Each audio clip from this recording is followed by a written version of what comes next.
ఈ రోజు municipal commissioner T Mohan ఆదేశాలతో పలు ఫాస్ట్ ఫుడ్ సెంటర్లపై దాడులు నిర్వహించి ఫ్రిడ్జ్ లో నిన్నటి నిల్వ ఉంచిన వెజ్ మంచూరియా, చికెన్ మంచూరియా స్వాధీనం చేసుకుని డంపింగ్ యార్డ్ కు తరలించడం జరిగింది. కమిషనర్ మాట్లాడుతూ పలు ఫాస్ట్ ఫుడ్ సెంటర్లో ఫ్రిడ్జ్ లో నిన్నటి మాంసం, అన్నం నిల్వ ఉంచి తిరిగి మరుసటి రోజు వేడి చేసి ఇస్తున్నారని తెలిసింది.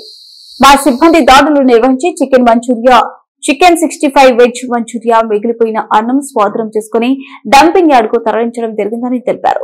మెట్పల్లి పట్టిన హోటల్స్, ఫాస్ట్ ఫుడ్ సెంటర్స్, బేకర్లు, రెస్టారెంట్లు అపరిశుభ్రమైన ప్రదేశాలలో ఉంచి వండినచో మరియు నిన్నటి మాంసంను ఫ్రిడ్జ్ లో పెట్టి మరుసటి రోజు వేడి చేసిస్తే మాత్రం కఠిన చర్యలు తప్పవని, షాప్ లైసెన్స్ ను రద్దు చేస్తామని, షాప్ లైసెన్స్ లేకుండా షాప్ నడిపిన కఠిన చర్యలు తీసుకుంటామని తెలిపారు. ఈ కార్యక్రమంలో sanitary inspector Akshay Kumar, junior అసిస్టెంట్లు శ్రీనివాస్, శ్రీకాంత్, ముజీబ్ నాయక్ పాల్గొన్నారు.